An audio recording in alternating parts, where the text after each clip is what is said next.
ராம் ராம், வாழ்க வளமுடன். Voice of காஞ்சி நேயர் அனைவருக்கும் இனிய காலை வணக்கம். மகாலட்சுமி துளசி அப்படின்னா அதுக்கு ஏன் அப்படி ஒரு விசேஷம்?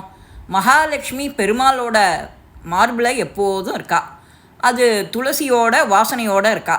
அதனால தான் இந்த சாஸ்திரத்தில் கூட நமக்கு சொல்லியிருக்கு, வீட்டு கொல்லைப்புறத்தில் துளசி மாடம் வச்சு பூஜிக்கிறது அவ்வளவு விசேஷம். அது வழியாக, அந்த துளசி வழியாக மகாலட்சுமியோட வாசம் வீட்டுக்குள்ளார வருது.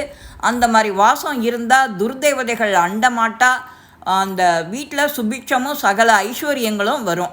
துளசி செடியில் 30 முக்கோடி தேவர்கள் வாசம் செய்கிறா. இதே மாதிரி தான் கோ பசுவுக்கும் நாம் சொல்கிறோம்.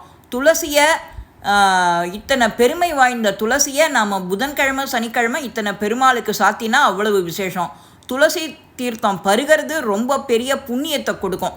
இதை நாம் அனுமனுக்கும் பெருமாளுக்கும் துளசியை சாத்தி நம்ம மன கிளேசங்கள்